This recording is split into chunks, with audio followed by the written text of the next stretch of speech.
All right. Thank you, everybody. It is Wednesday, August 27th.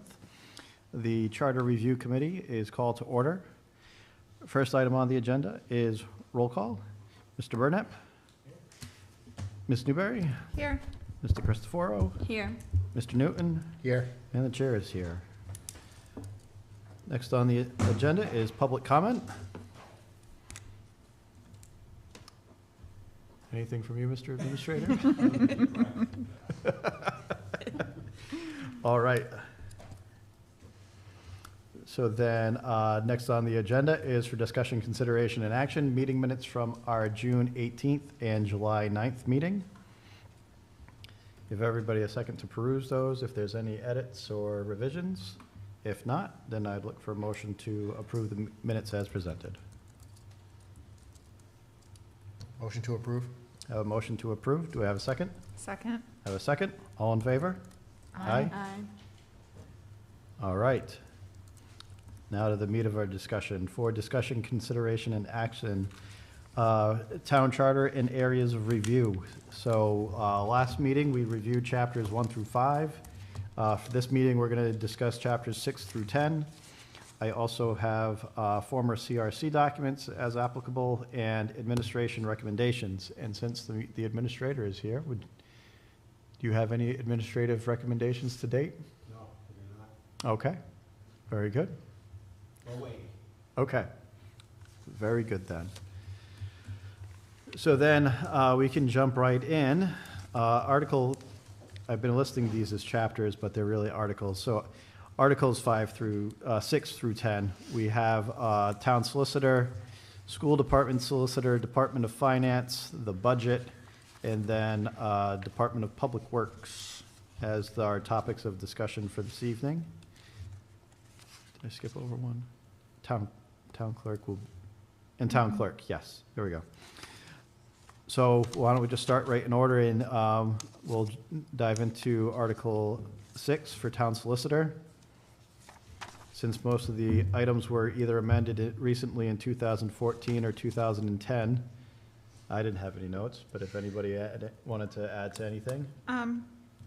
Just wondering, when we get to the school department solicitor, the wording is there shall be, and the town solicitor is the wording there may be. It seems like to me that shall would be more appropriate for that position. I just wanted to see what everybody else thought about that. And yeah, I think there was some discussion in the past about ensuring that verbiage is uniform across the charter. So I think definitely there's opportunity there. yeah. Mm-hmm. So you're just talking about section 1, where it says there may be a town solicitor who may be appointed by a majority, so we should be looking at changing those mays to shall. Mm-hmm. Okay. The only other thing that I thought while reading through this chapter, and it would probably pertain to, or article rather, would probably pertain to Article 7 as well. Under duties, I think, it is clearly delineated what the solicitor's duties are.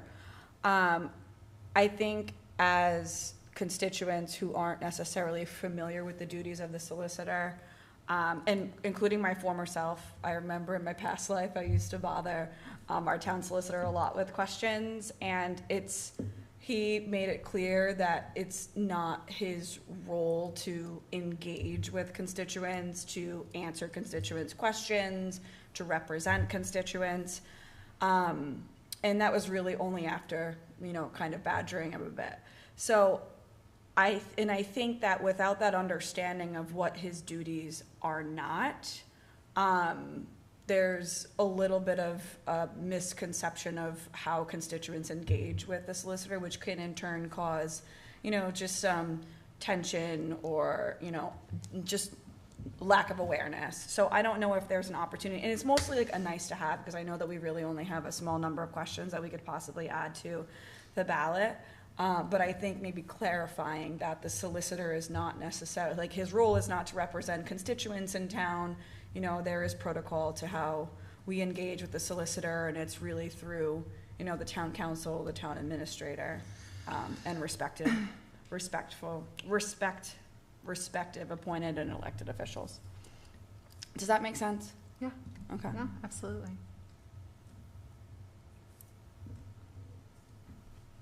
And then I think similarly, that would probably also pertain to the school department solicitor yeah. as well, and probably to the zoning solicitor as well. Actually, forgive me, one note that I did have written down, because we are discussing positions that people currently hold, I want to put my little asterisk next to this again, as I did the last meeting, that for the general public, that this is a reminder that while we are reviewing specific roles, the comments made are not in reference to individuals that hold these positions. They are comments that are made to support a more effective, efficient, and better town government. So just want to underscore that we're not picking on any one person. We're really looking at the role and what it entails.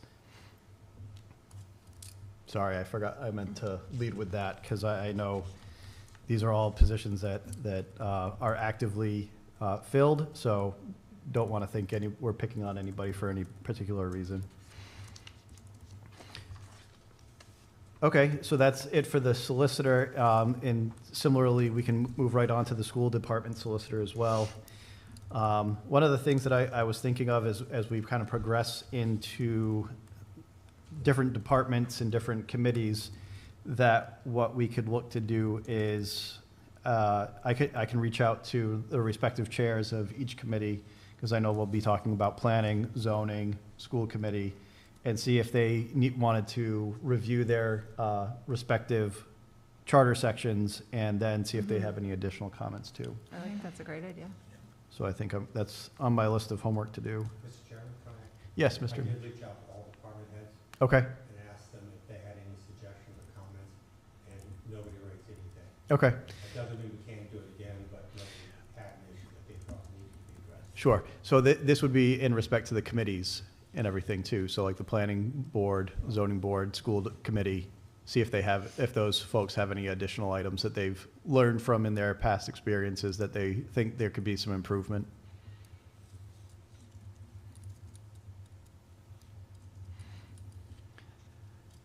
So does anybody have anything for the school department solicitor at this time?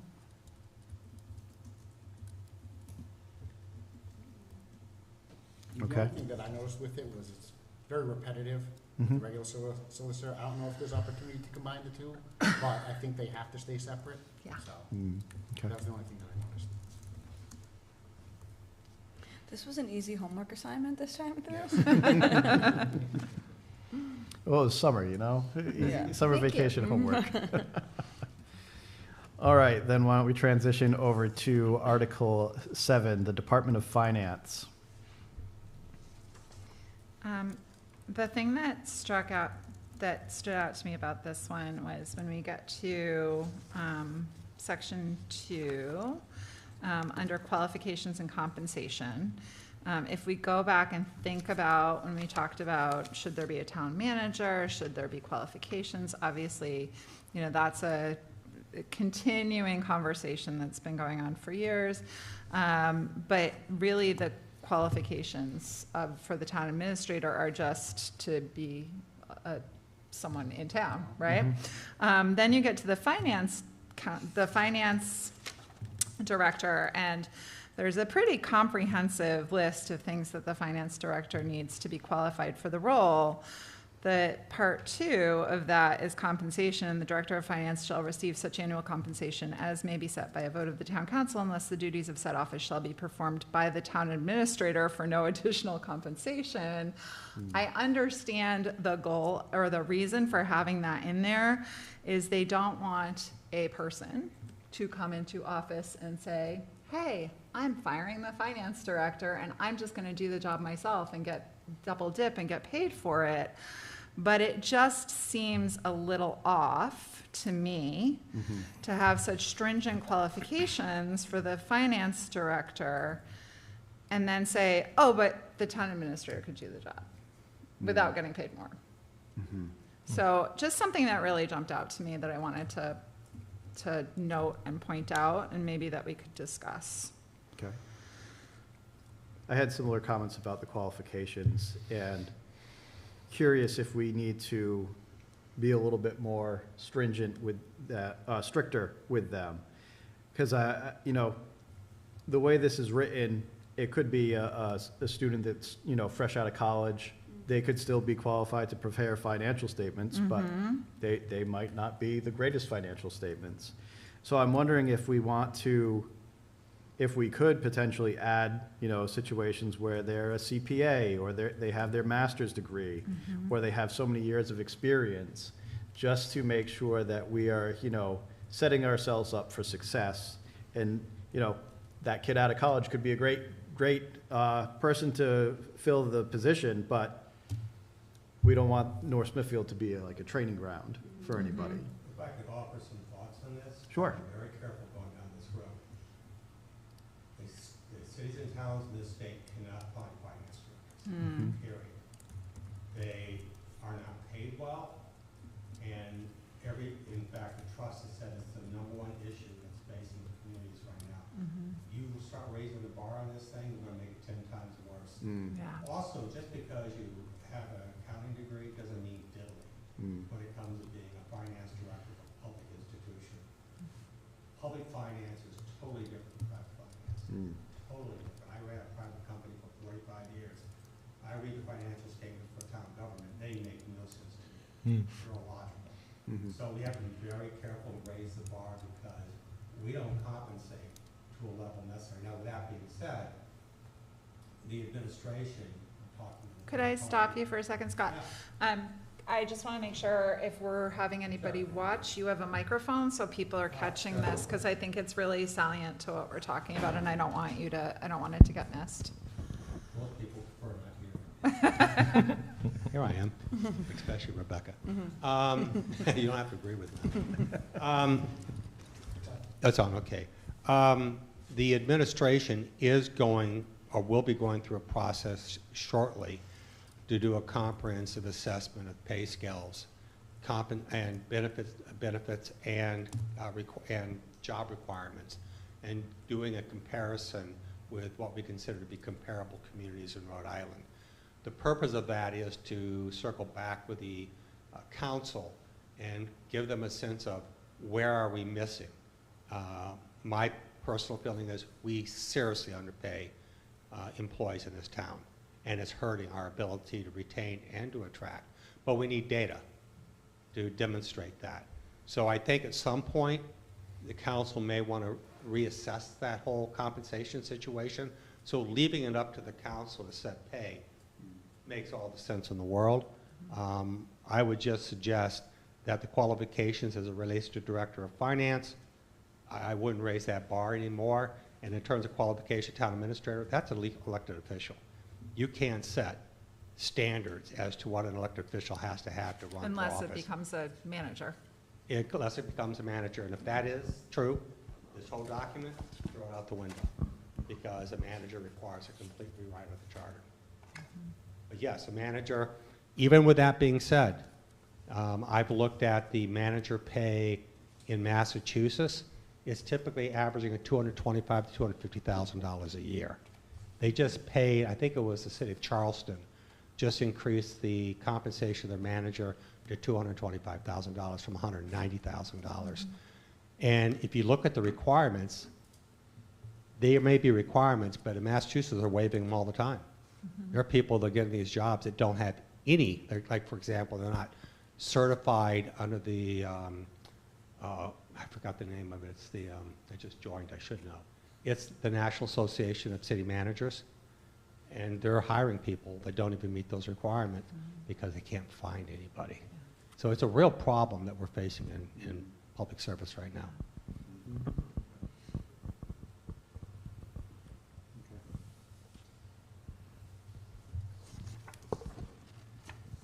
Well, it's interesting while we're talking It's interesting while we're talking compensation, because if we go back to Article 5 for town administrators, they stipulate that shall receive a minimum salary of $10,000.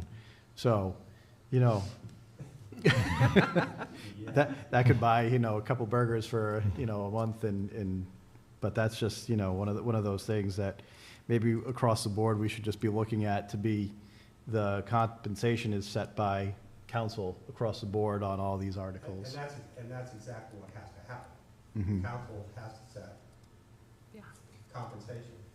And they need to do that in a holistic manner. So they need the data to make that decision. But once they make that decision, that drives all the decisions going forward by the Right. administrator. Right. Yeah. Okay.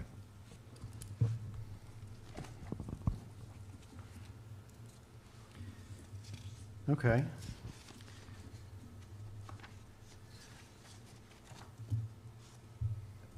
Continued comments? I think the only, based on what the town administrator just mentioned about qualifications and not necessarily raising, the bar or adding more, it does sound like though, Scott, that having experience with municipal finance Yeah. is I think that's important.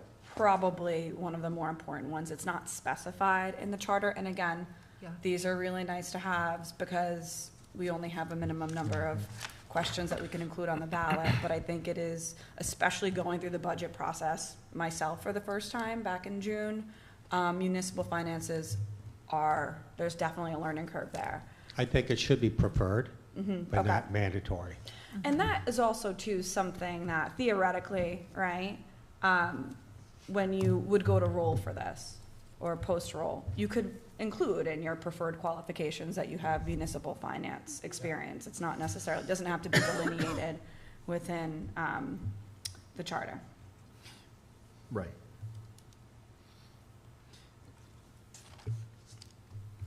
Because there is language that, says that the position is subject to the provisions of this charter and of ordinances enacted by the town council. So I think, if that job were to ever be posted, that gets reviewed by council. If there's, certain qualifications that may be preferred, then that can be the time to list them as well. What section are you looking at? Just section 2 in the entire, it says, it's the first sentence coming through, the office of the director of finance, blah, blah, blah, shall be a full-time position. And subject to provisions of this charter and of ordinances enacted by the town council. Okay. Wanted to make sure we were looking at the same version. Okay. I did have one comment on, section 3, subsection section 2, subsection 3, where it lists out the powers and duties. It's just more language things. That first bullet point says cooperate with the town administrator and budget committee.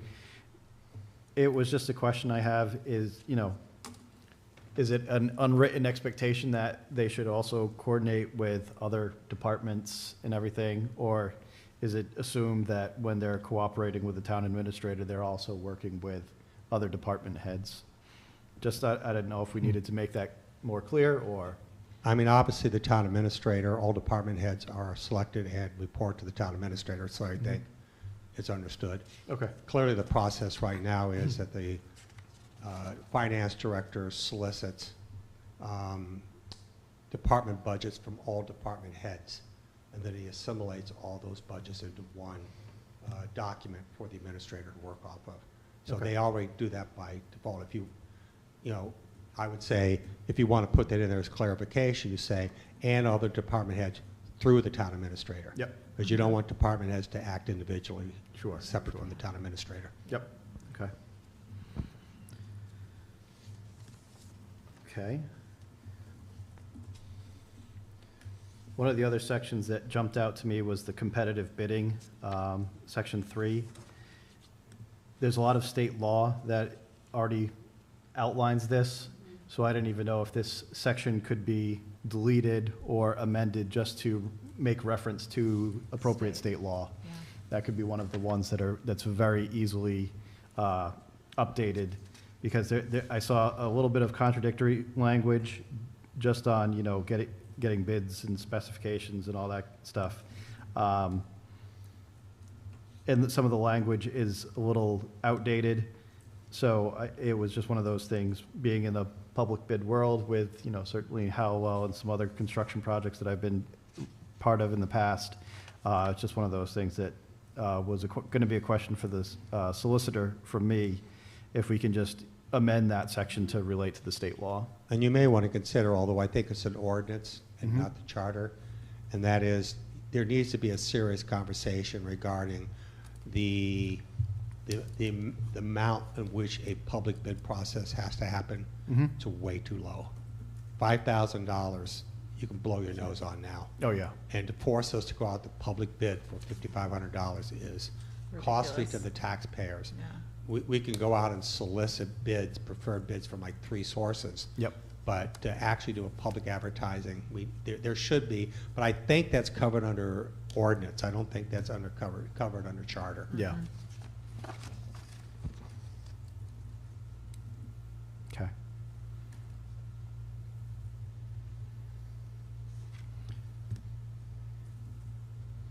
Continuing on, if there's any other comments?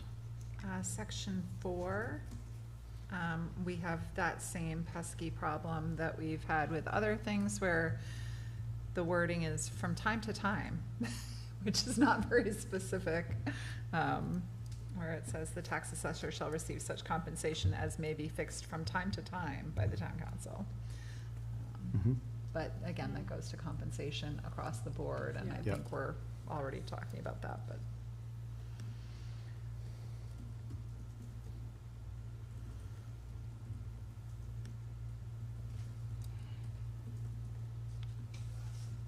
Okay.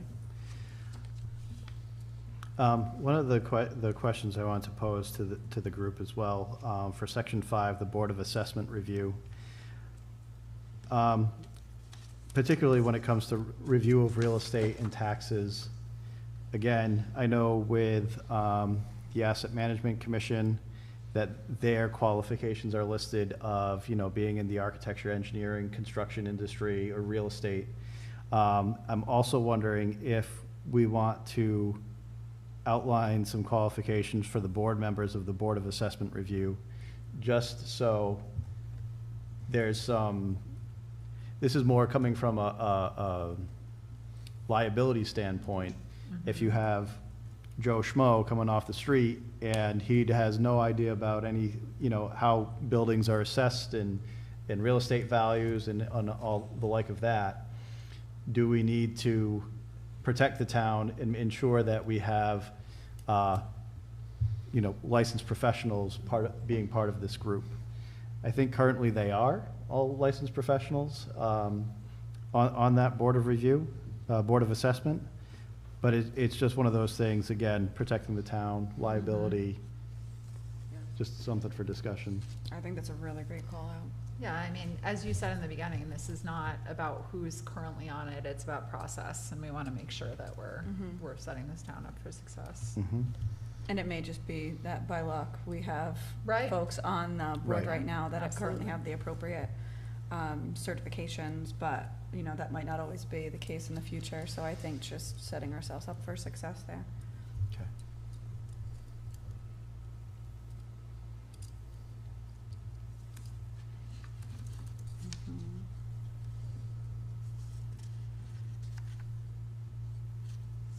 Anything else? All right, we're flying tonight then.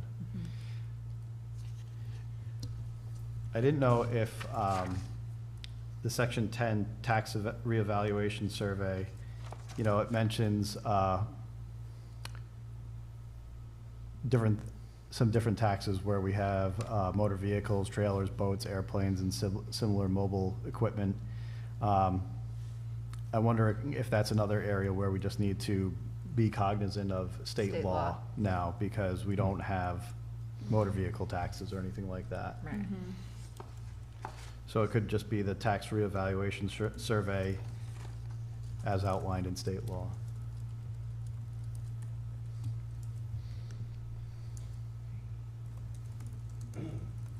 And that would be a question for the solicitor. Can we roll that up into our Yep. overarching state law question? Mm-hmm. Because that was last amended in 1987.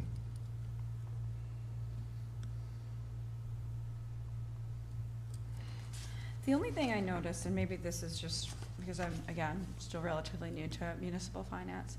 Under section 4, tax assessors, it doesn't mention anything specific to like tangible properties, for like businesses, right? It mentions taxable real estate and personal property, but there's no mention of how the tax assessor manages, you know, business tangibles. And I don't know if that's something that's outlined in the ordinance, but I just noticed that it was not mentioned there, Again, it's defined by state law. defined by state law. Yeah. Yeah. So that could become another, Point, as defined by state law, rather than us defining it in the charter. yeah.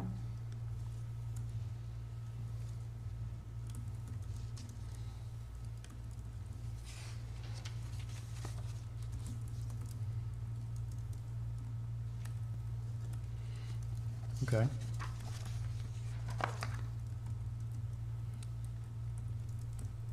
Am I gonna give you and the administrator PTSD if I bring up budget I'm for the actually section? really looking forward to Kevin weighing in on this section, on this article, given his most recent experience on the budget committee. Not to put you on the spot, Kevin, but if you had any thoughts there, Let's see what I've got. not to put you on the spot, we can go. Yeah, I mean, the first question that I actually had specifically for you was, section 2, we reference a series of documents that we're supposed to provide as part of the budget process. The budget committee, we provided you guys with our proposed budget Yeah. in an executive summary, but I think there was mention to, let me see here.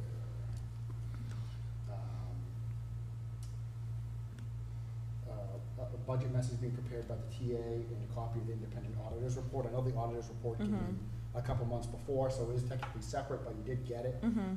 I don't know, I just didn't see a message by you. I don't know if that's still required, if that's, it was part of the process, but I don't know.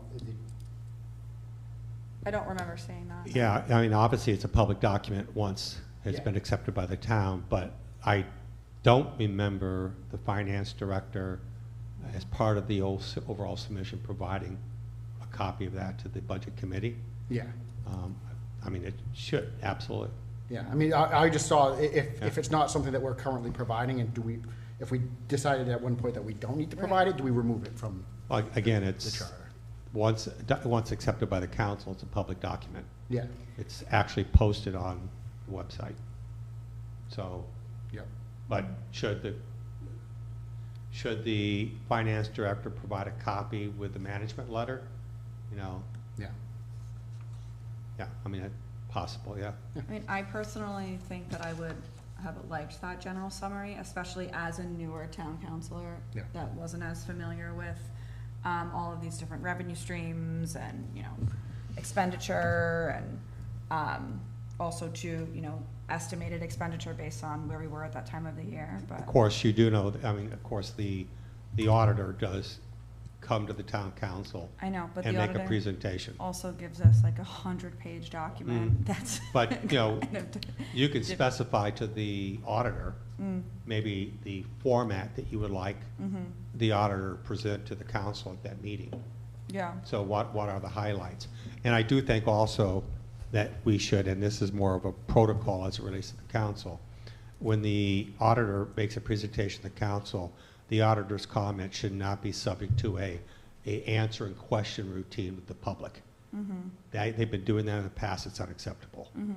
The auditor presents the findings, that's it.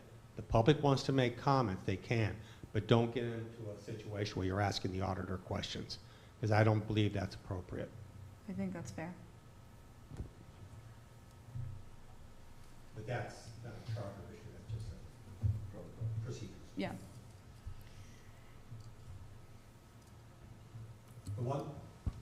The one thing I want to comment on this, and I'm glad, as you were on the budget committee, there's two observations I have about that. I got a little testy about it, and I Did admit it. you? Oh, I did. Oh, It's the only thing I got tested about so far in time. And it was two areas. One is I think the budget committee stepped into the areas of policy administration as opposed to dealing with, you know, the budget. We'd have to define that. But the one thing that didn't happen that needs to happen, I think it's actually called for in the charter, is that, yes, the budget committee meets with the administrator when the administrator presents the administrator's office budget, which is the smallest budget in town hall. And then individual departments present their budgets to the budget committee. When the budget committee presents or finalizes its budget, it needs to sit down with the administrator and talk about their budget. They did not do that. And I think that should be, it's actually stated that they should talk to the town administrator. I think it was assumed that talking to the administrator was the one meeting I had, which I only talked about my office budget. Once the budget committee presents its final budget or develops its final budget, it should sit with the administrator, go over that, so the administration and the budget committee could talk about any areas of disagreement before the budget committee presents its executive summary for the council. Was also one of my questions too, because I did notice in section 3, preparation of the budget, it says town administrator shall annually assemble the budget requests of all departments and agencies, yada, yada, yada. These estimates accompanied by statement of recommendations from the town council shall be presented to the budget committee. Did you have the opportunity to present the departments, the overall budget? Yes. Okay. Yes, and then each department head meets individually with the budget committee to go over their department. But yes, the administrator presents a comprehensive budget for the encompassing all departments to the Okay. budget committee. So that happens first, then the budget committee meets with the departments, and then your request is that once those department interviews per se are completed, then the budget committee should reconnect with the town administrator. There should be a communication. Okay. I'm not suggesting Technically, that. the way the process worked, at least from I saw it, was we met with the department heads first, then we met with Scott to go over all of it together. Yeah, you actually never met with me to go over all of it. We had a I meeting don't to- remember to- that. well, to present your budget. My budget. With everything, Right. yes. But I think Yes. there needs, once the budget committee actually finalizes its draft budget, Oh, yeah, before. there needs to be a before we meet with the council. conversation. Not to change the budget committee's Presentation, but so you presentation, know but rather going in. Okay. so we can understand each other better. Yep. So that can, at least the differences of opinion, if there are any, can be summarized in the budget committee's executive summary to the council. Yeah. I think that has a lot of value, because right now what happens is the council goes through the administrator's budget, it goes to the budget committee's budget, and it kind of like throws stuff up in the air and says, so how do we want to come into this? In the ideal world, and this is not called in charter, in the ideal world, there would be one budget that the administrator and the budget committee prepare. And where there are differences of opinion, then that should be summarized in an executive Call out. summary. Yeah. As opposed to forcing the council to deal with two parallel budgets. Yeah, But- yeah, yeah. But that parallel budgets is actually consistent with the charter. Yes. So I'm not suggesting that change, I'm just suggesting that, and it's actually referenced in the charter, but it needs to be emphasized that there should be a conversation before it's finally submitted to the town council, that's all. So it sounds like, to a degree, the process that we collectively feel should be followed is articulated in the charter, Yeah. but it's really just a matter of getting a little bit more detailed with what it should look like more granular, more operational, and Yep. then giving it a whirl next budget season. Yep. Okay. So I'm comfortable with what's outlined. I don't like the, yet again, may instead Yeah. of shall. In preparing the budget committee may confer with the town council and may hold one or more public hearings in preparing the budget. I don't know what everybody else feels about that. Which section is that? Sorry. That's in the preparation of the budget, section Okay. 3. 1, 2, 3, 4, like 5 lines up from the bottom of section, the first paragraph. In preparing the budget committee may confer. Okay, there it is.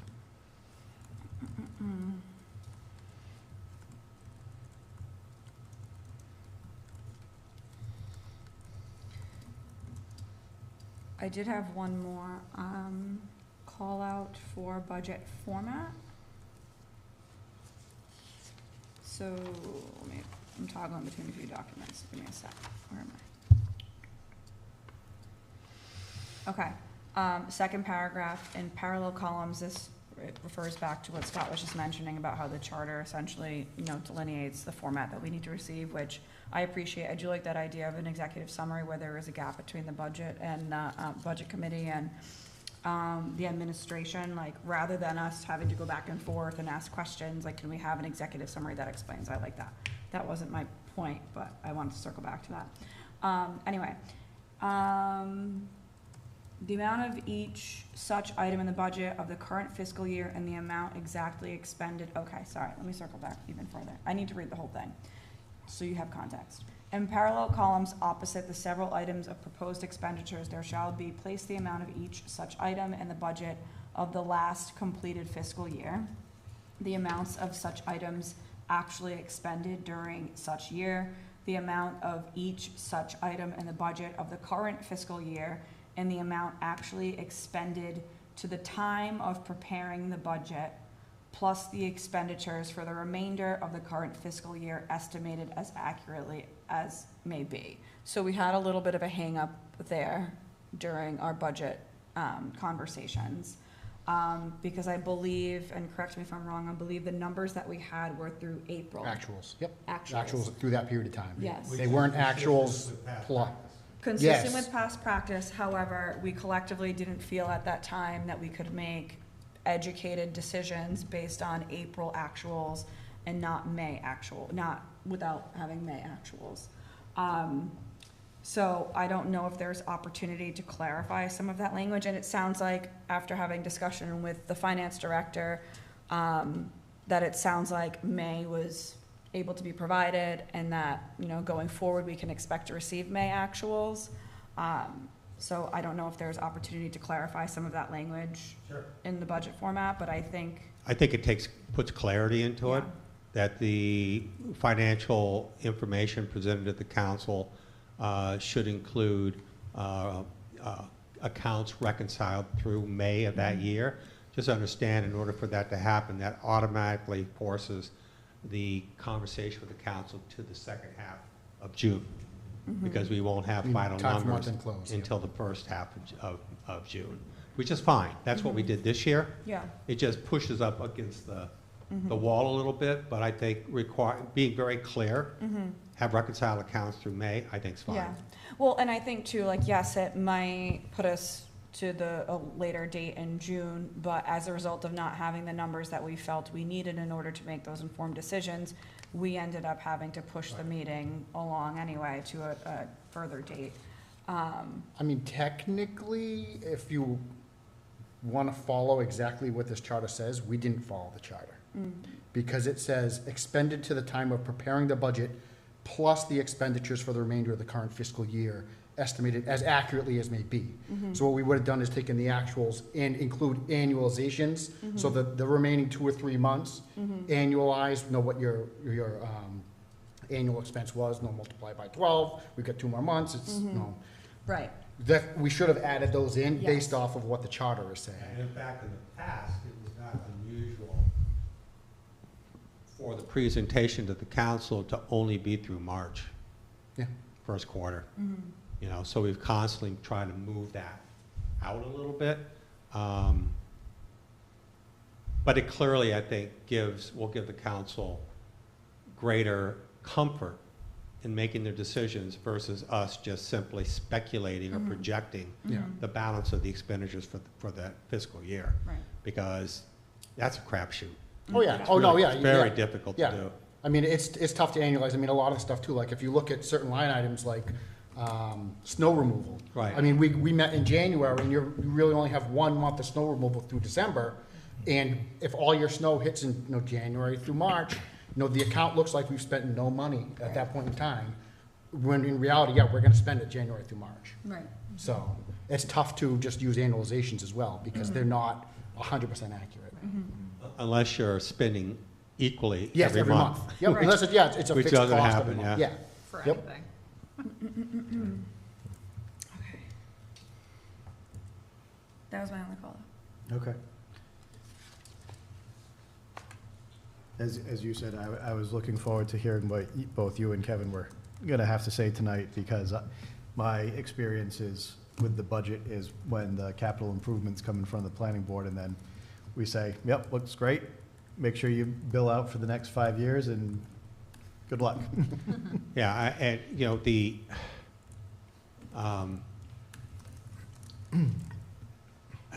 I was a former chairman of the planning board in this town. The fact that this goes before the planning board, the capital budget, is ridiculous. In fact, when I was chairman, I said, I refuse to vote on this, because we don't know what we're voting on. It makes no sense. Hopefully, the Asset Management Commission really ramps up, and they are the logical entity through all this is going to be channeled. But for no reason right now, it goes to the planning board, which is clumsy. And half our recommendations fall on deaf ears anyway, so. Well, that's because there's no money left. I mean, it's pretty easy.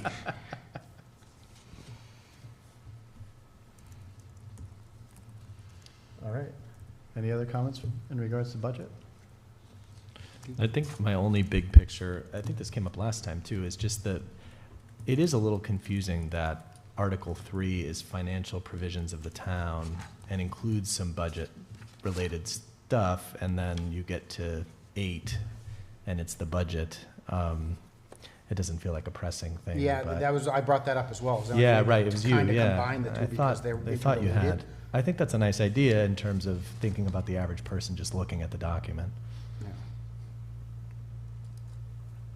And one final point, I would suggest that on this issue of having reconciliation through May, that doesn't have to go for a charter review issue. That's a simple policy position by the council. Give us the documents, reconcile through May. That's it. Yeah.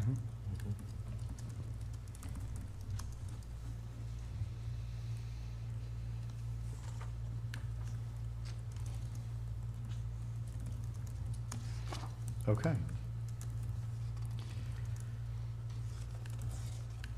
Moving along, let's go to Article 9, Town Clerk. Oh, wait, I'm sorry, I had one more item. No, go for it. Section 9, Budget Committee review required for all negotiated union contracts. After preliminary agreement between the administrator and any union, or the school department and any union. So we're not just referring to the unions within the school department, we're saying any union.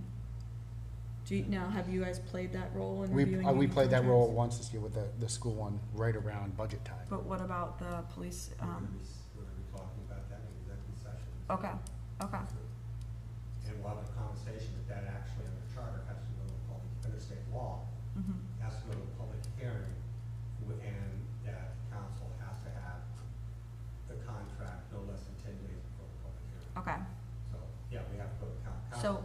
Town administrator negotiates it, right. but town council has to approve it, subject to a public hearing. But every union contract is reviewed by the budget committee. From what I understand, yeah, should be, Okay. yes. So, And we have not asked for them to apply on the police budget. but we will. Do I have to? I'm joking.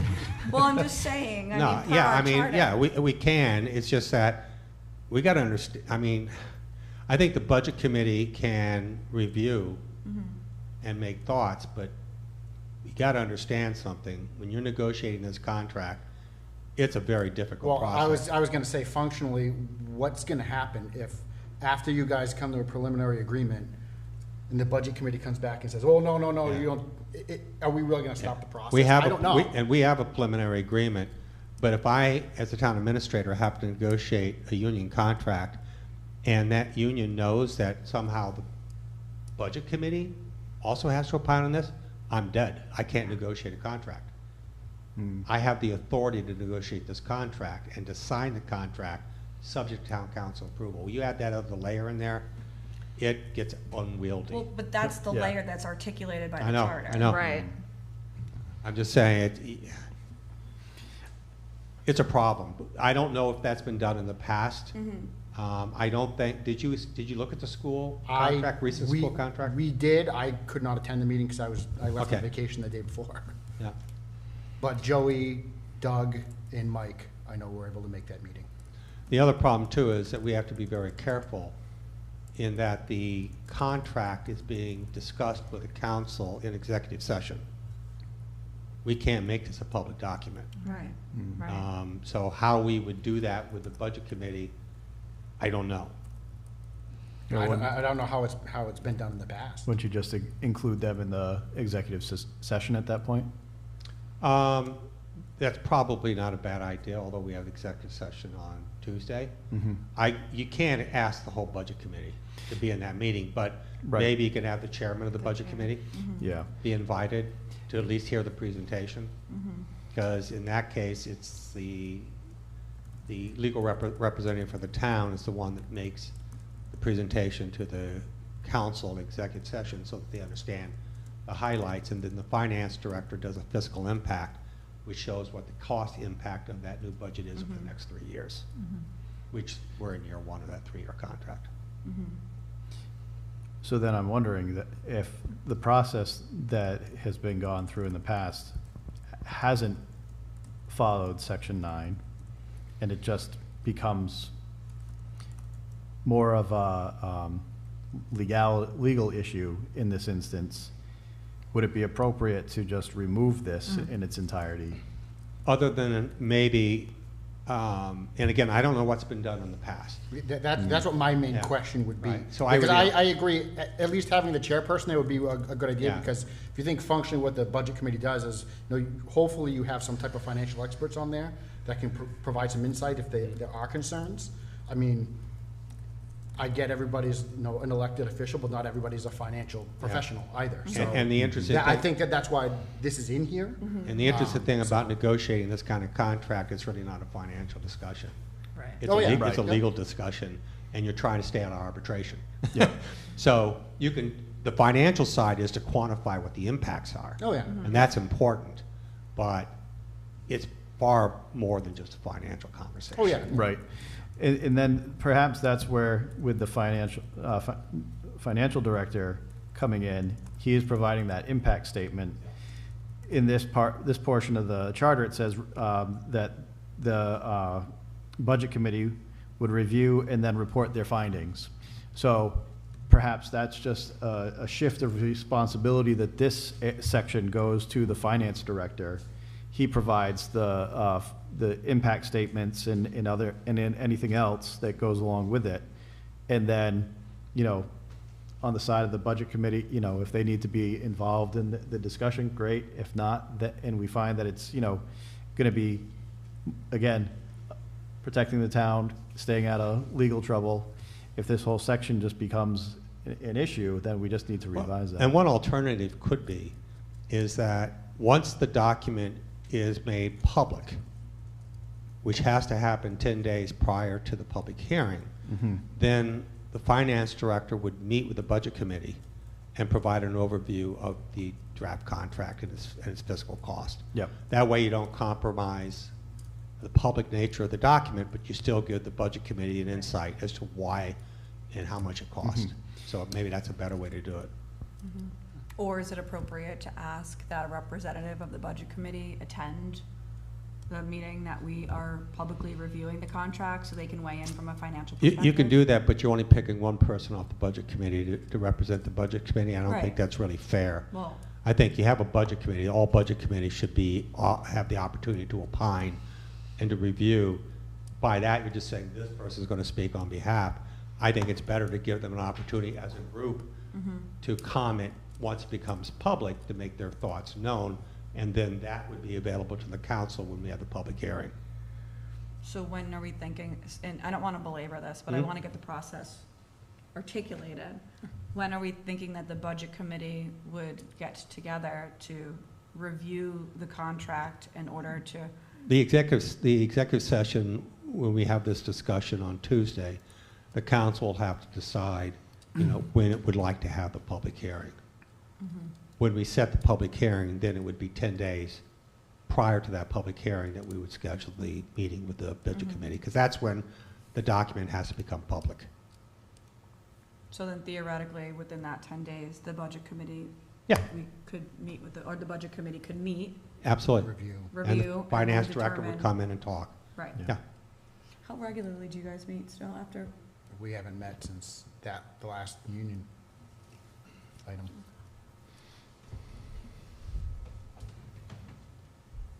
But theoretically, you should. I think theoretically, per the charter, we're supposed to meet quarterly. Yes, you are. in our quarterly financial statements, but we Yes, do we are. not. Okay, well, we need to do that too. I did note that. Yeah, Okay.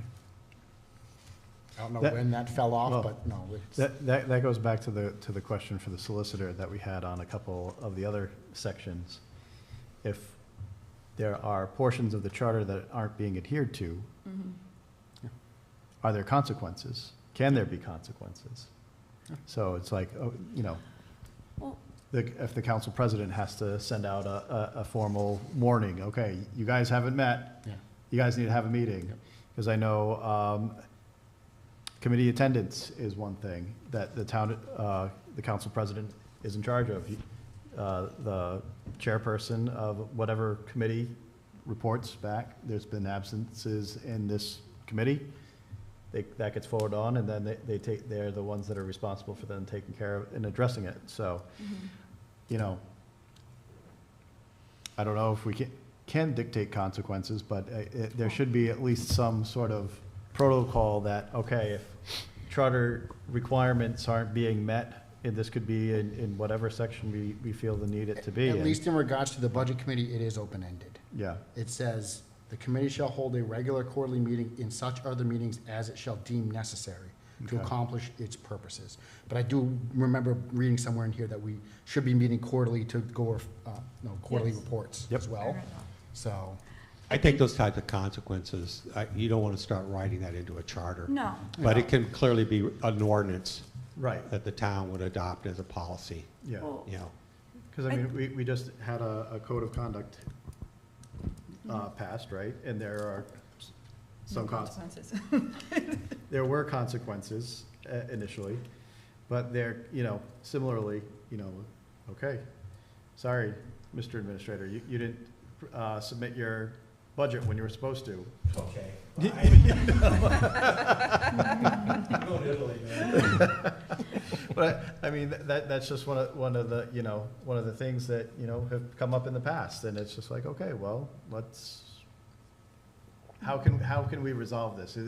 Is submitting the budget at this time not appropriate now, or, you know, or all the other things that we've talked about in the charter to date is like, okay, well, this date is clearly outlined in our charter.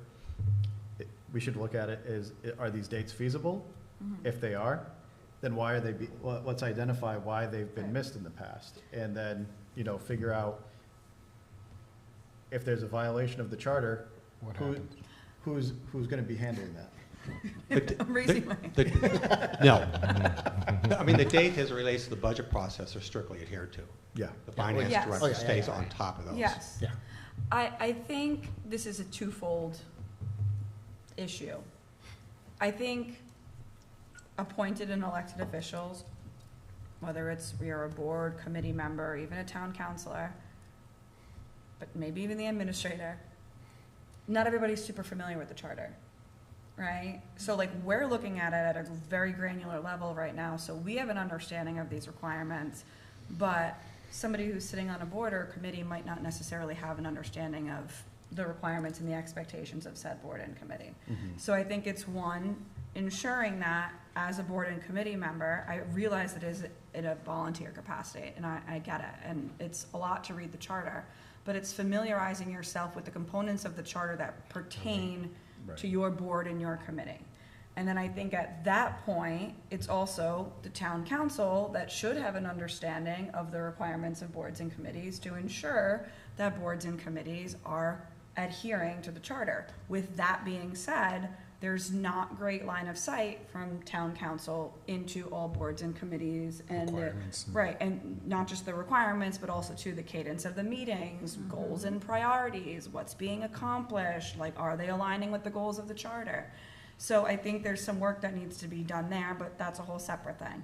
And then I think at that juncture, once the town council has an understanding, these are the requirements of boards and committees that they aren't maintaining, we have an understanding that they are aware of what's outlined in the charter, because that's one of our expectations of being on this board or committee, then how do we address it? And if it's specific to an individual, do you not reappoint, or does the town council have to take another position to engage directly with that board or committee to say, you need to ensure that you're following the charter accordingly?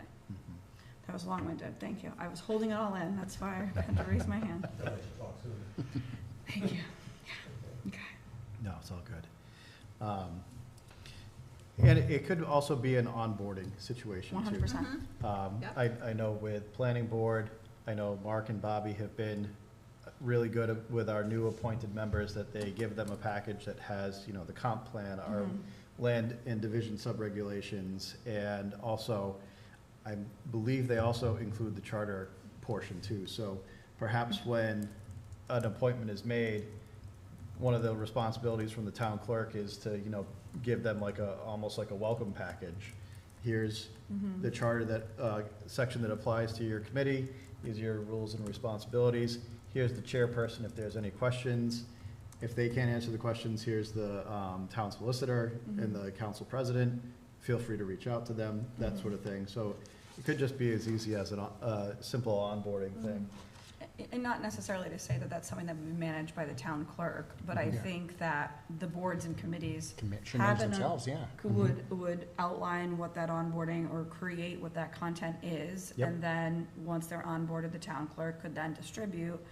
I really, really like that, because I've been giving a lot of thought to, you know, how we're operating as boards and committees, so I love that onboarding piece. But I think it's understanding what your expectations are as outlined in the charter.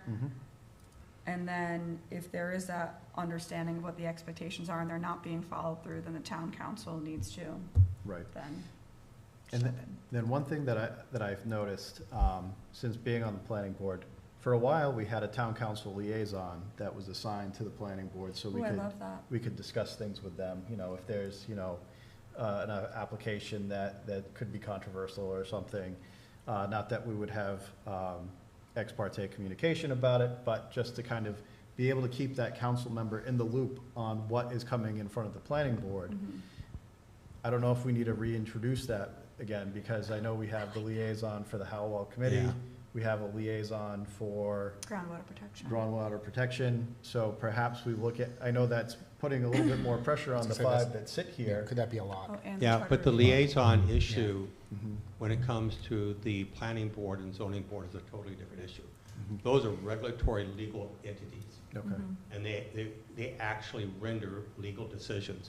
right, You introduce political representations on that board, you are creating a potential hornet's nest. Well, Okay. why did it work in the past, and why is I don't this think so- they've ever had I don't think there's ever been a liaison with a planning board or zoning board. There is with other boards, because they don't have real authority. They're advisory only. But when the planning board and the zoning board act, it's not advisory. They act as a legal body Okay. under state law. because one of the former counselors has been in front of the planning board and has stated, I'm your liaison for the council, Who was that? a previous administrator. Oh.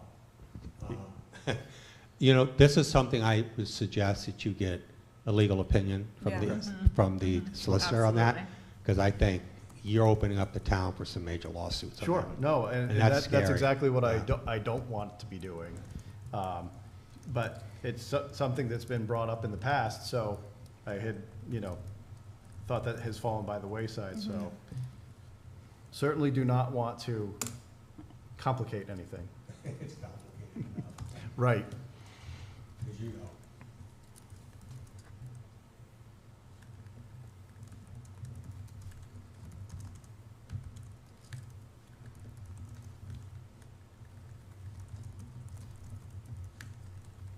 But maybe not for the planning and zoning, but for other committees. Oh, absolutely. Well, yes, and I have appreciated as a town councilor having the opportunity to sit on a committee and not just be able to weigh in an advisory capacity, Mhm. but also to have an understanding of what we're working on, right? Like, especially to sit on the groundwater protection committee and to really understand, like, what it is that they're doing, and then to be able to come back to the town council and provide those updates, and too from the charter review committee Mhm. as well, especially when we need any decisions from the town council. Now, I know that we're only 5 people on the town council, so it would be hard to have representation on each of the boards and committees, but I think that we could determine where it is appropriate to maybe have a liaison, and where it is not appropriate, then how does the town council still actively engage with that board or committee to understand, you know, what's happening, and also to support them, right? Because all of their work is important, so, but I'll work on that. There's a tie potentially back to, didn't we discuss last time going from 5 to 7 on the council? Yep. That's one way of mitigating that problem, but of course there are counter arguments too about finding 7 or more qualified candidates, but. And having 7 people in a conversation. That too. Yeah.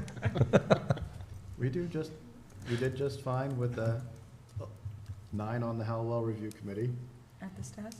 We had 5 here and we had 4 over there, Yeah. and we did just fine.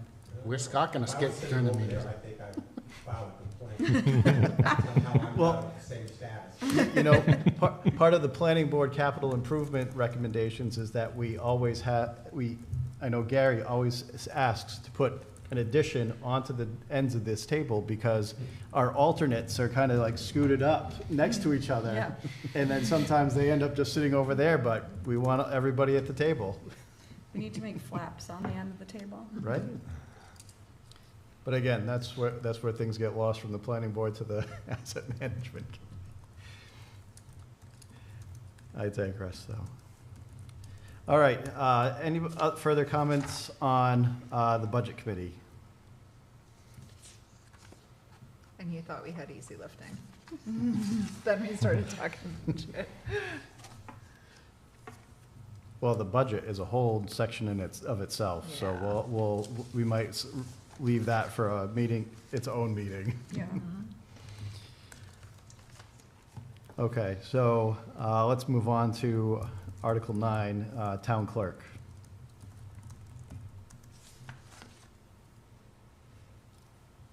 Anything that jumped out to you folks?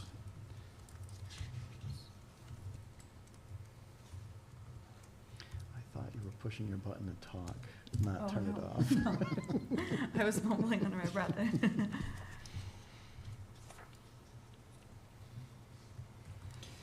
The only question I had, and this could likely just be for the solicitor, is Section 4, bond. So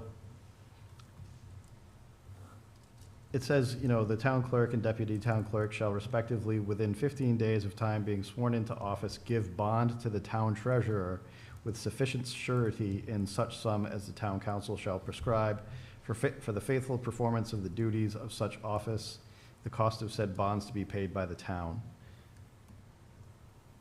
This just seems really old and outdated. It does. Because I don't think Joanne or Tammy have provided bond to the town for their services, have they? Not that I'm aware of. Okay. That doesn't mean anything. I'm not aware, but they were here when I got here. So So I mean, that, I may want to get the solicitor Yeah. to again Yeah. chime in on that one. I mean, Typically, in the past, anybody who performs in a capacity as a fiduciary responsibility typically has to be bonded. Right. I don't know with the case of the trust, you know, being our insuring entity, whether or not that's necessary anymore, Mhm. but Igliosi would be better able to Yeah. chime in on that. I only asked that question to the group just because, you know, we have so many sections that have been, you know, highlighted as amended at a certain time. So because this one hasn't been amended at all, I'm assuming that this has been adopted when the first ordinance was, way back when, adopted by the town. I should have what exact date that is, but I do not offhand. They're referring to 1969 Mhm. in section 5. Okay, thank you. I don't know if that's the last it was updated, but just reading section 5, I'm having a hard time understanding it, so looks like the language is very outdated. Mhm.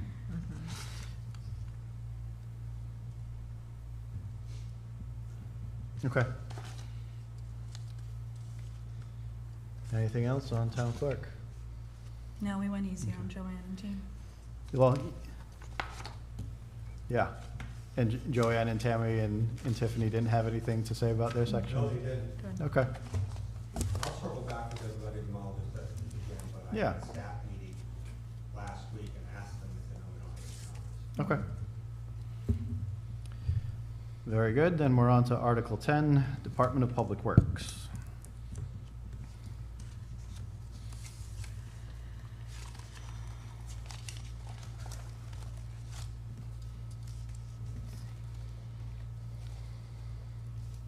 Since we're all jumping at the opportunity to speak at this one. One thing I did want to suggest to this group is, you know, it outlines powers and duties for the Department of Public Works. And just because I'm in this mindset constantly, it outlines some of the duties for the construction, maintenance, repair, and operation of all public buildings and properties. I don't see how that is clearly outlined and determined in the 4 divisions that are outlined. They have the highway division, they have engineering division, which is what, as I understand, typically gets subbed out to civil and other engineers, water and sewer division, and parks and rec division. Right. I know there has been a lot of talk in the past about a facilities director and someone who oversees the maintenance and of all of our town buildings. So I want to propose to this group, perhaps we look at creating a facilities division which would strictly be for that particular definition for the construction, maintenance, repair, and operation of all public buildings and properties. What you may want to do, though, if you look at on the second paragraph, it says, any organization of the department other than that provided herein may be made only by the town council by ordinance or upon recommendation of the town administrator. Mhm. So I would suggest, instead of doing an amendment to the charter, you basically say, if you want a different division to deal with facilities management, you have the rights to do that now, either by ordinance of the town council or the town administrator just can say, that's how we're going to organize it. Okay. This whole conversation about facility manager, I think, got a little bit off rails a little bit. Mhm. I think it was an outgrowth of the asset management initiative that DJ Ossier started, and people were confusing what an asset management approach is to a facility manager. Mm. They are totally different things. Oh, yeah. So it would make sense to carve that out so that the public works understands their job also is to manage our properties. Yep. Because I know in past experience in multiple towns up in Massachusetts, when I've been working on public bid work, there's always been a facilities director. So someone who knows the buildings, whether we were, you know, building a new building to be a library, or if we were putting on an addition or doing a renovation, there was always some level of facilities director. Whatever title they wanted to call it, they called it what they needed to in that particular town. But it was always someone who was of a building mindset. They understood, they would have worked with a committee like the asset management to understand, okay, the roof on this building is 10 years in, so we need to start looking at, you know, replacing it in 15 years and preparing budgets for that. If there's an immediate repair that needs to be done because, let's see, like over the projector, there was a leak at some point, they know exactly who to call, what the protocols need to be, how they need to fall in line with state law because of all these repairs, getting the bids in that public procurement situation done. So I just think the history of this town and our buildings has been so poor, and the buildings have been so poorly maintained. We had 11 buildings that could have been perfectly good to use for community center down in Hallowell, but they were just so poorly maintained that we ended up knocking them all down. I know the school has their separate facilities director that does all his things that he needs to do. So just in my career, I've seen multiple successes with different towns and how we have gotten by without one. You know, we can only, I appreciate all the work that the Heritage Association does with the Grange, the Little Red Schoolhouse, and now the Memorial Town Building. But they're responsible for maintaining it all now. So we can only pawn off so many buildings to the Heritage Association to take care of. And then the library takes care of themselves as well. And I don't want history to keep repeating itself in this town as far as facilities. And we're not management. alone. Right, 39 cities and towns of the state all do the same. yeah. They're horrible managers of real estate. I don't think you should do a charter change here, but you do have the rights, the council, if they want to do this, they can set this up. But that would have to include appropriating money Right. to fund that position. Yeah. Because we don't have the money for that position. Right now, Jeff basically is the guy that will call when we have an issue, and he'll take care of it, and he's great. But that's not really, I think, the level that you're talking about, Right. Jeff. Yeah, So, you know, but that would require a significant appropriation of money. So that's something the council would do, and you could do that in conjunction with a decision. We'd like to have a building or facilities management division within Public Works. Okay. And we're gonna provide the funding to support that. I mean, given that a facilities director or division would require appropriated funds, like, in what capacity could the asset management committee cover? The Asset Management Committee's only job is to establish the systems that allow us to effectively identify what are the various components of our properties and when they need to be fixed and when they need to be replaced. That's the basic guidelines that then the facilities manager would follow in carrying out his or her duties. But the Asset Management Commission are not going to be a property management company. Not as it's currently envisioned. And we're a long ways away from that. We're going to be coming back to the town council in probably next month with the first step in the asset management program. And we're going to try to break the town up into little components, because there's no way the town's going to appropriate the money to do a town-wide asset management program right now. Data collection is huge, but we want to start it off in little segments to validate this is how it can actually operate. This is why it creates value, but it's not actually procuring something to come in and fix something. I think there's a good demarcation between the Asset Management Commission and a member of the administration whose job is to do that.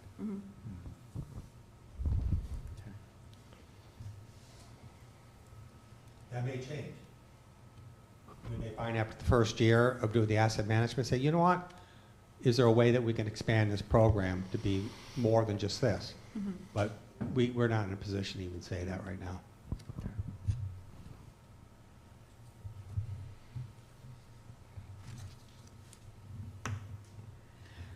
the only other comment that I had, and this was just observation of how other communities have worked, is that the Parks and Rec division is its own entity.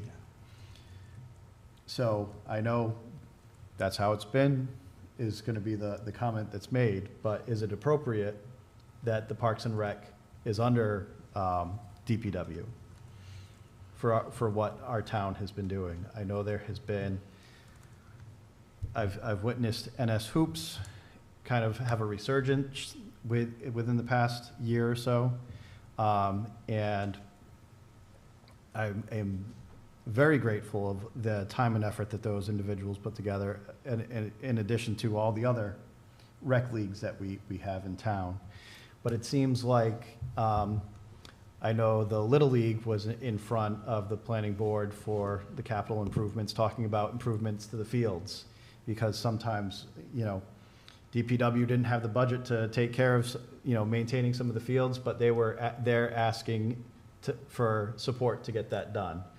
So I'm wondering if, you know, Parks and Rec, with all of our rec leagues in sports that we have, between the soccer fields, the football fields down at the Meadows, the basketball courts, and the baseball and softball fields, if it has now grown enough because we have such an active rec community, that we treat it as its own entity. And I know that's another position That's a big situation. budget impact. And because I know Kate is part-time. That's right. But and if we're talking about senior services too, for down at Hallowell. Yep. Then is it gonna now be appropriate for us to now have a full-time position that assists in coordination of all these different leagues, in addition to helping coordinate with, up at the schools for the use of those fields and courts and, Yeah. and Well, the like. and as it relates to the schools, the school department has care, control, and custody of those fields. You don't want to get in the middle of that one. However, I would argue that, aside from the budgetary impacts, we don't really have much scale in terms of facilities in this town. You know, and I've been saying this to the town council, we have to double down and take care of what we got, which is primarily Pacheco.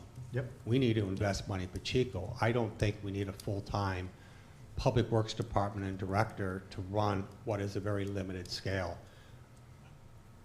Would that change in the future? Maybe, but again, we're getting by with a part-time Public Works our Parks and Rec person, and that person benefits from being able to access some manpower and equipment from Public Works to do what she wants done. So I think there's some synergy there. In a perfect world, maybe we grow this huge Parks Department and, you know, we're great, but I just don't see that happening right now. But again, it comes down to the council. If they want to appropriate the money to fund that, that's their Yep. choice. Yeah, well, Because I know we're, and in addition to all the other fields, we're also coming into ownership of the Gold property. So how are we maintaining those passive recreation trails that are being built, and, you know, who's gonna be making sure that those are getting maintained and the oversight of that? So it just seems like the Parks and Rec, that the expansion that's happening with all the rec leagues and the interest that's continually growing, the kids' involvement in everything that's going on, I just don't want to see ourselves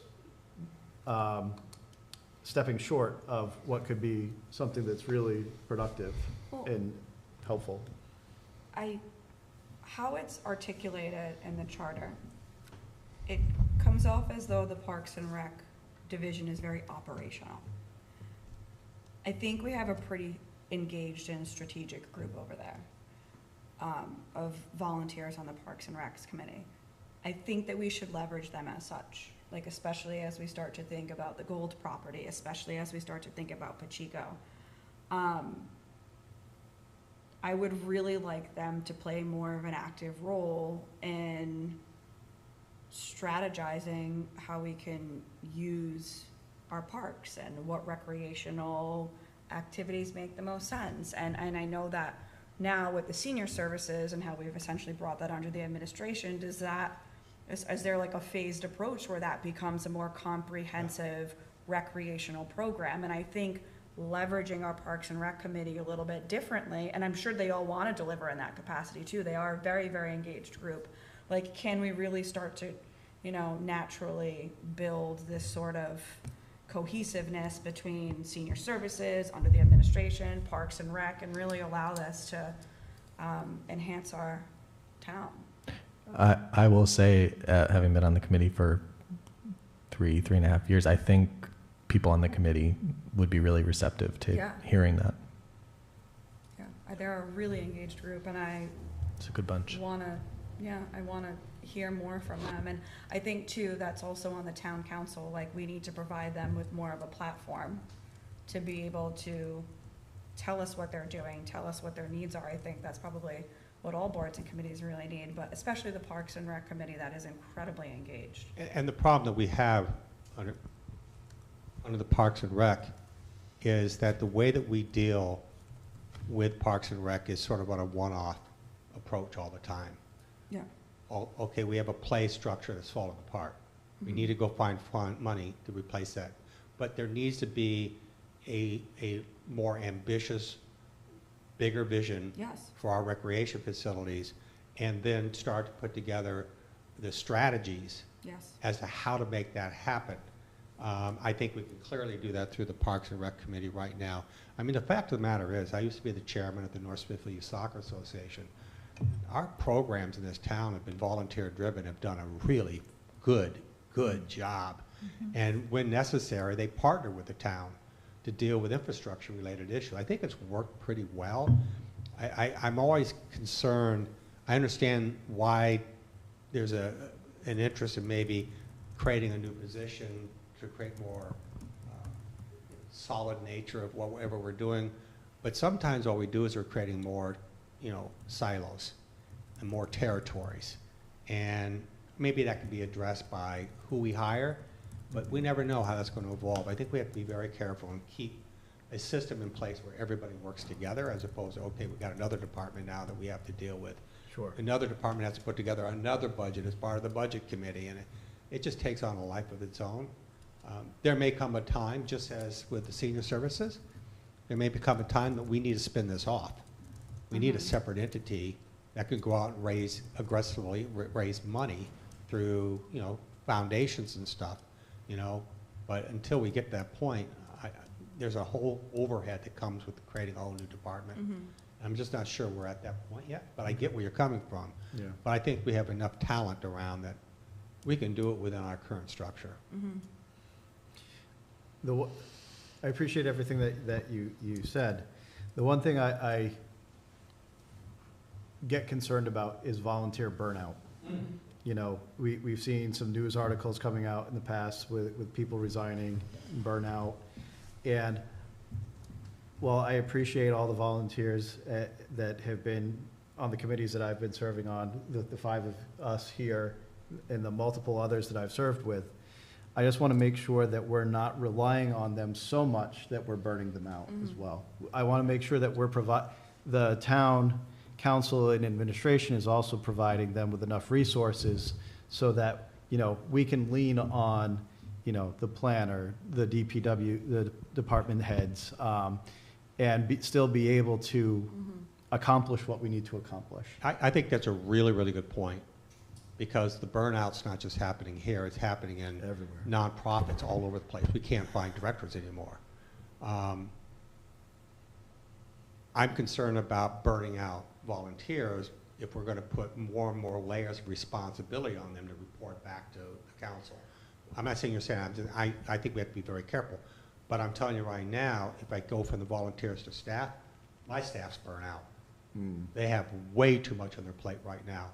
And so this town is very under-resourced in all aspects. We are under-resourced. And you start to see some of the cracks. I got some major personnel issues that are going to surface over the next year.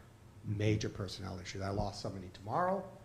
I'm going to lose somebody in May of the next year. I'm going to lose an entire department within a year and a half for all retirement. We got a big problem here. Yeah. So we have to be very careful how we proceed on this stuff, whether it's dealing with volunteers or dealing with staff. Yep. I think burnout is a real thing, but I don't necessarily know if burnout is the reason why we lose volunteers. I think it's that our volunteers don't feel as though their work is important. And I think you have monthly meetings, sometimes you have bi-monthly meetings, right, or bi-weekly rather. And if you feel like you're sitting at a desk and the work that you're doing isn't making any impact, you're going to feel burned out from going to those meetings on a weekly basis, on a monthly basis. And I think, and I realize, Scott, that you're saying, with these volunteer roles and the more responsibility, I don't necessarily think it's tasking these committees or boards with more responsibility. I think it's providing them more of a platform to share their work. I think it's providing them with more opportunity to engage with our community, to engage with our town council, to showcase the work, to leverage our town council where they really do feel as though there are gaps or need, our support. I think if they felt truly supported and valued, you would see less burnout. I think if they really felt as though they were being heard, first and foremost, I think it's having an understanding of what the board and committee, what that scope is, right? And being very realistic about what the scope is. We can't solve all of the problems in the town of North Smithfield. We have a very definitive scope that we need to work within.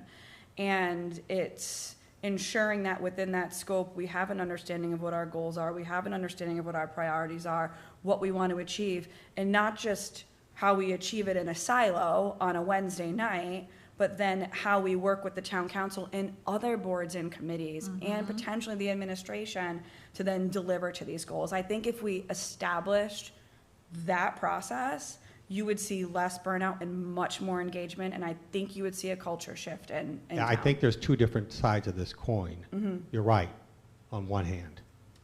There's another side of it too. And it goes back to educating, onboarding. members of boards and 100%. commission. They have to understand what the role of that board and 100%. commission is. And sometimes they'll step off because they want the board and commission to do other things, 100%. which they can't do. Absolutely. 100%. So, you know, so we have to be, it's really hard finding good people, and they need to be supported. Yeah. No question about it. And nobody wants to go to a meeting for the pure sake of going to a meeting. And no question people will step away from that. No, definitely. It's understanding the scope of the board, the scope of the committee, and then how can you really influence and deliver within that scope.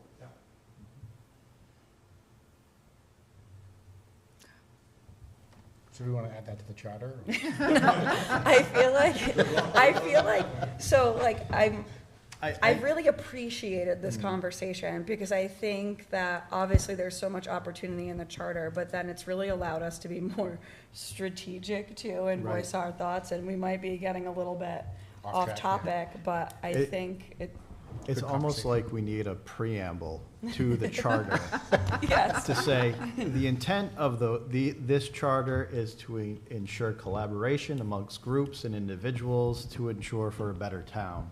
You know, it just, you know, just put something simple in there for everybody to understand. We're not trying to create more rules and regulations and hoops for people to jump through. As I said, we're trying to make this form of government work better for us, the constituents. And however we see that, I'd love to have all of these chairs filled every night to have folks come in and speak with us about this, because ultimately, you know, we're gonna have public hearings, we're gonna be making recommendations to the council, but this is where the discussion starts. So I would really love to have more of an audience. No offense, Mr. Administrator, for coming this evening. I appreciate all, More than that to offend. I appreciate all the insight and comments that you've provided this evening, but I, you know, it's also, again, going back to the education of your average citizen, that what's going on, you know, what's happening in town, how this charter, it comes down to the individual. How is this going to affect me? Essentially, that's what the ultimate thing is gonna happen, because, you know, people will start to show up when they understand this is affecting me, this is affecting my life, this is gonna affect how I live in this town. Yeah. So, I'll get off a soapbox, I'm not gonna say anymore, but, you know, as Ms. Hamilton said, this is a humongous undertaking for the five of us here, at our meeting a couple months ago now. So, our ears are always going to be open, we're here to listen, and get insight that we might not have. I'm thankful for the board members that have spoken up on their respective committees and council positions, so. Yeah, I'm gonna stop now. So thank you all. And when you go to the next part, like you said, there's a huge section on budget and stuff.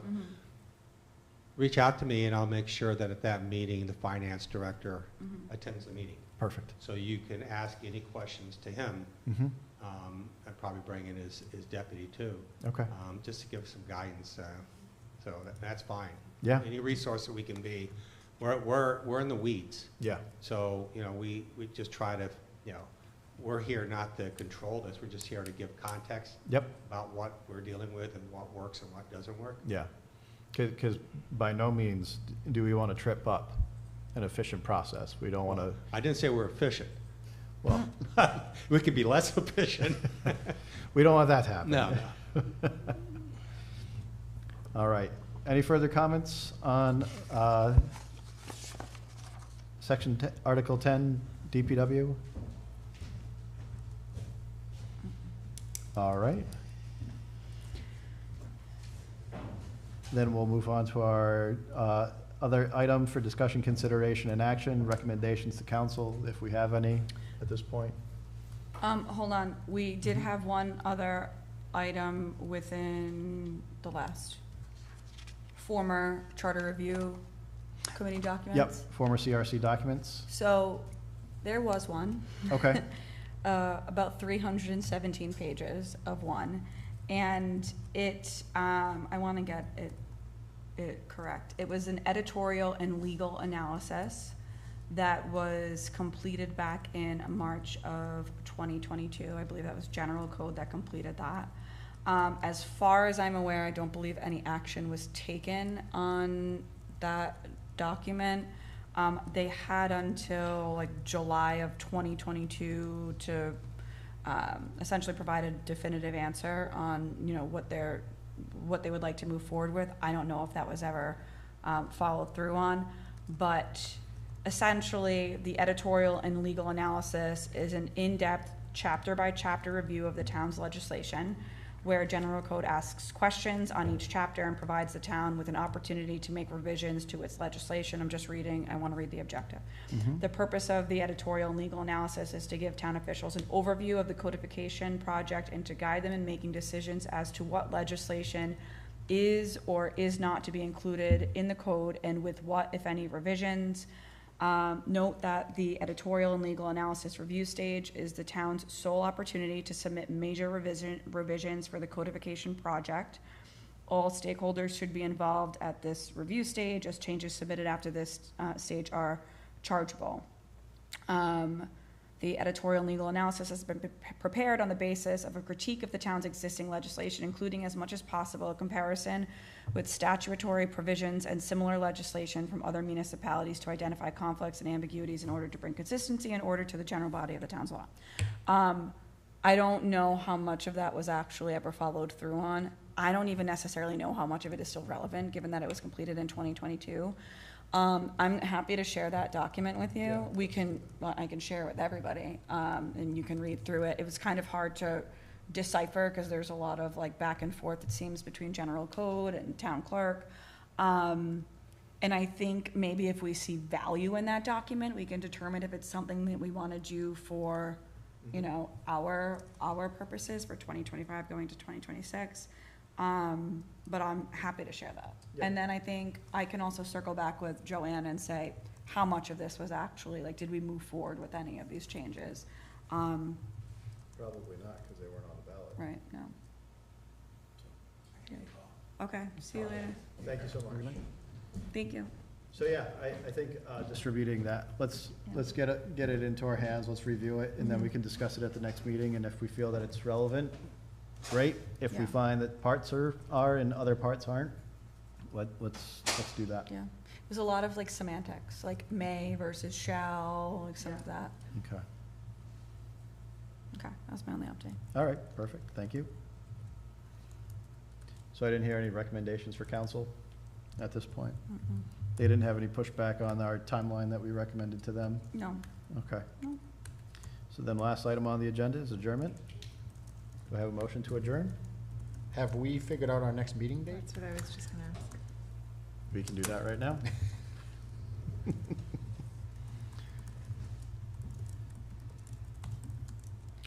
So we have to meet monthly.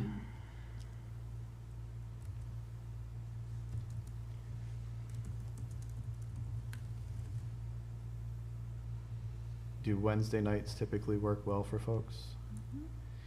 Do we want to do the last Wednesday of September, the 24th? Does that give everybody enough time to read 317 pages of editorial? I